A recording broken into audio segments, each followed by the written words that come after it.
नमस्कार दोस्तों, मेरे YouTube channel advocate Jagjit Kumar Bhatt में आप सभी का स्वागत है। दोस्तों हम लोग आज बात करने जा रहे हैं तेलंगाना राज्य के अंतर्गत कामरेड्डी डिस्ट्रिक्ट में एक इंसिडेंट वायरल हुई है, जिसमें वहां के डिस्ट्रिक्ट कलेक्टर से हमारी फाइनेंस मिनिस्टर निर्मला सीतारमण जी कुछ सवाल पूछते नजर आ रही हैं और कुछ सवाल पूछते नजर आ रही हैं। और वो क्या उन्होंने पूछा कि क्या आपके पीडीएस यानी कि जन वितरण प्रणाली सिस्टम यानी कि पब्लिक डिस्ट्रीब्यूशन सिस्टम स्कीम के अंतर्गत जो राइस 1 रुपए किलो दिया जाता है और मार्केट वैल्यू में इसका प्राइस 35 रुपए किलो होता है, तो जो 34 रुपए जो है वो एक्स्ट्रा कहां से आता है? कौन सी सरकारें जो है, सेंट्रल गवर्नमेंट उसमें कितना पैसा इन्वेस्ट करती है और स्टेट गवर्नमेंट कितना पैसा इन्वेस्ट करती है, इसकी सूची कहीं उपलब्ध नहीं है। आखिर क्यों? और उन्होंने एक सवाल और भी पूछा दोस्तों, उन्होंने ये पूछा कि जब राज्य और केंद्र की डिस्ट्रीब्यूशन कितना कितना है उसकी सूची, और जो सेंट्रल गवर्नमेंट इसमें 30 रुपए से अधिक पैसे खर्च करती है, तो यहां यशस्वी प्रधानमंत्री नरेंद्र मोदी जी की तस्वीर क्यों नहीं है? इसी पर डिस्ट्रिक्ट कलेक्टर से उन्होंने पूछा, तो डिस्ट्रिक्ट कलेक्टर जो है जवाब दे नहीं सके कि वो जवाब देना नहीं चाहते हैं। यह बड़ा प्रश्न चिन्ह है और इसी पे बात हम लोग करेंगे दोस्तों कि पीडीएस क्या होता है, नेशनल फूड सिक्योरिटी एक्ट 2013 में क्या प्रोविजन उपलब्ध है, और हम ये भी जानेंगे कि वहां पे बीजेपी और टीआरएस के बीच में किस तरीके से पॉलिटिकल राइवलरी चल रही है, जिसके बीच में रेपकेशन में वहां के अधिकारी जो है पिस रहे हैं। दोस्तों सबसे बड़ी बात मैं आप सभी को यह बताने जा रहा हूं कि एक्चुअली जो तेलंगाना में ये जो सब कुछ आपको देखने को मिला होगा, अगर आपने वीडियो वो देखी होगी, तो ये सब कुछ इलेक्शन की वजह से हुआ है, क्योंकि इलेक्शन में वहां पे बीजेपी और टीआरएस के बीच में जो है उसमें एक पॉलिटिकल राइवलरी चल रही है। वो ये दिखाना चाहते हैं कि हम इतना स्टेट के लोगों के लिए कर रहे हैं, और सेंट्रल गवर्नमेंट उसमें यह दिखाना चाह रही है कि हम जो जन वितरण प्रणाली है, पब्लिक डिस्ट्रीब्यूशन सिस्टम है, जो वहां पे शॉप है, वहां पे जो चावल 1 रुपए किलो मिल रहा है, उसमें हमारा इन्वेस्टमेंट जो है, सेंट्रल गवर्नमेंट का इन्वेस्टमेंट ज्यादा है, यानी कि 30 रुपए से ऊपर होता है। तो हम लोगों का आखिर वहां पे हमारे प्रधानमंत्री का फोटो क्यों नहीं लग रहा है, और इसी सब विषय पर दोस्तों हम लोग बात करेंगे। और सबसे पहली बात दोस्तों कि जो मैंने आपको बताया कि पोस्टल को लेकर के एक राइवलरी चल रही है, टीआरएस वाले जो है वहां पे बीजेपी की जो नरेंद्र मोदी जी हैं प्रधानमंत्री, उनकी फोटो को वहां से उखाड़ करके फेंक दे रहे हैं, और उसके बाद से ये सारा कुछ ड्रामा शुरू होता है। दोस्तों 2017 में एक मैं आपको बहुत बड़ी बात बताने जा रहा हूं कि किस तरीके से जो पूर्व में फूड मिनिस्टर थे, जिनका नाम रामविलास पासवान जी थी, उनकी मृत्यु हो चुकी है खैर अब तो, उन्होंने एक बहुत बड़ी बात कही थी कि जो भी ये हमारे बिहार के अंदर में आप लोग जो ये पीडीएस देख रहे हैं, जन वितरण प्रणाली की दुकान देख रहे हैं, जहां पे चावल, गेहूं, जौ, बाजरा बहुत सस्ते दामों पे मिलता है, यानी कि 1 रुपए किलो जो है आपको वहां पे ये बाजरा और ये सब चीजें 1 रुपए किलो मिल जाती हैं, 2 रुपए किलो आपको गेहूं मिल जाती है, और 3 रुपए किलो आपको चावल मिल जाती है। गरीबों के लिए एक बहुत बड़ी स्कीम सरकार की तरफ से चलाई जाती है, जिसमें केंद्र सरकार का अहम योगदान होता है। तो वही बात जो है 2017 में जो रामविलास पासवान जी हैं उन्होंने कही थी कि लोग ये जानते हैं कि ये जो पीडीएस की दुकानों पे जो चावल हमें 2-3 रुपए किलो मिल जाता है, इसमें नीतीश कुमार जी का योगदान है, तो ऐसा कुछ नहीं है, उसमें बीजेपी का योगदान है, और जो सेंट्रल गवर्नमेंट में चाहे जो बैठा रहे उसका योगदान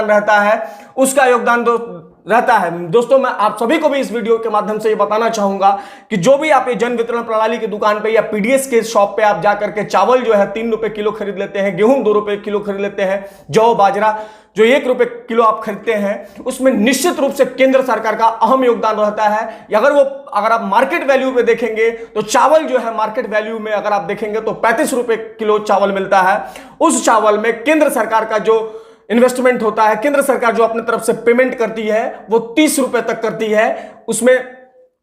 3 रुपए तक दोस्तों राज्य सरकार करती है, और 3 रुपए जो है लगभग लोग करते हैं, 2 रुपए या 3 रुपए लोग पेमेंट करते हैं, और आपको चावल और ये गेहूं और जौ, बाजरा उपलब्ध हो जाता है। इसी का टजल जो है वहां तेलंगाना में चल रहा है। और आपने जितने भी आप जिस भी स्टेट के होंगे, अगर ये आप वीडियो देख रहे होंगे, तो मैं आप सभी को ये बताना चाहूंगा कि उसमें केंद्र सरकार का अहम योगदान होता है और केंद्र सरकार 30 रुपए तक देती है। और यही बात जो है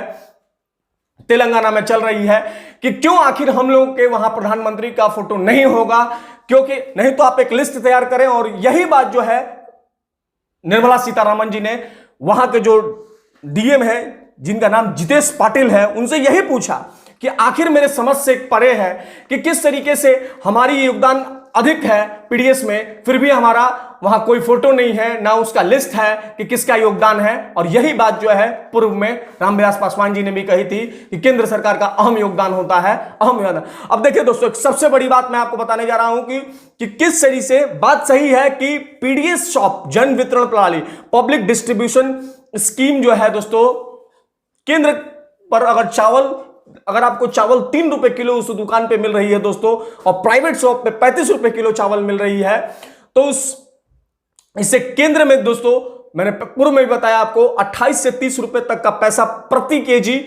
केंद्र सरकार पेमेंट करती है और सेंट्रल गवर्नमेंट करती है। और 35 इसमें स्टेट गवर्नमेंट का जो होता है वो 3 रुपए के लिए 3 रुपए प्रति किलो इसमें इन्वेस्ट करती है और लोग 3 रुपए देते हैं। तो आप इससे अगर देखेंगे दोस्तों कि लगभग 35 से 36 रुपए किलो जो चावल आपको प्राइवेट शॉप में मिलता है, वो जन वितरण प्रणाली की दुकान पे मात्र 3 रुपए में मिलता है, जिसमें योगदान केंद्र सरकार का बहुत ज्यादा होता है। और उस हिसाब से उस सूची में केंद्र सरकार को इसको जो बताने का अधिकार भी है कि हमने इसमें हम लोग का योगदान इसमें ज्यादा रहा है। यही बात को लेकर के वहां पॉलिटिकल राइवलरी चल रही है। और चूंकि वहां पे जो है चुनाव है, तो चुनाव को लेकर के केंद्र अपना भजाना चाहता है, स्टेट गवर्नमेंट अपना भजाना चाहती है। और सेंट्रल की बात जो है एक हद तक मुझे सही भी लगती है दोस्तों। मैं किसी भी पॉलिटिकल पार्टी का एजेंट नहीं हूं, मैं बस जो सच्चाई होता है वो डंके की चोट पे पूछता हूं और कहता हूं पीडीएस स्कीम में केंद्र सरकार का नो डाउट बहुत बड़ा योगदान है, जिसमें लोगों को चावल 3 रुपए किलो तक मिल जाती है, गेहूं 2 रुपए किलो तक मिल जाती है, जौ और बाजरा 1 रुपए किलो तक मिल जाती है। और इसके साथ साथ दोस्तों हम इसके कानूनी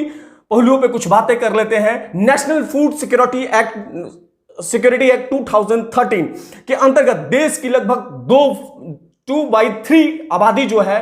पॉपुलेशन जो है, इसके अंतर्गत आ जाती है। यानी कि बहुत कम दामों पर अनाज जो है लोगों को उपलब्ध हो जाती है। अब दोस्तों एनएफएससी के अनुसार अगर आप देखेंगे तो फूड ग्रेन, जैसे मैंने बताया कि मक्का, ज्वार, बाजरा 1 रुपए प्रति किलो, चावल 1 रुपए प्रति किलो मिलता है, गेहूं 2 रुपए प्रति किलो, चावल 3 रुपए प्रति किलो मिलता है। ये सब्सिडाइज प्राइस है दोस्तों। अगर आप इसको मार्केट में खरीदेंगे तो ये 35 रुपए तक चावल मिलेगी,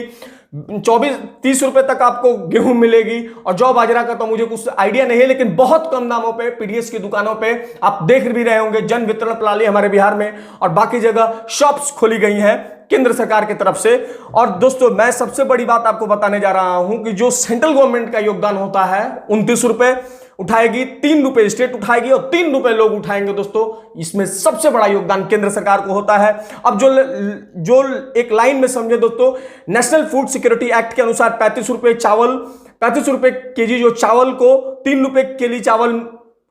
के भी 3 रुपए प्रति केजी चावल जो है लोगों के बीच वितरण करना है, ऐसा हमारा एनएफएसए एक्ट कहता है। सेंट्रल गवर्नमेंट यही कह रही है कि शॉप पे जो है आप कोई सी भी सरकार हो, सारा जो है उसका डेटा अवेलेबल हो कि कौन सी सरकार कर रही है। तो इसमें केंद्र सरकार कर रही है सबसे ज्यादा इन्वेस्टमेंट, स्टेट गवर्नमेंट बाद में स्टेट गवर्नमेंट जो है 3 रुपए करती है और लोग जो है 3 रुपए किलो चावल ले लेते हैं। तो यानी कि ऐसे अगर पब्लिक देखेंगे कि प्राइवेट में इसका दाम 35 रुपए किलो चावल है, तो आपको वो 3 रुपए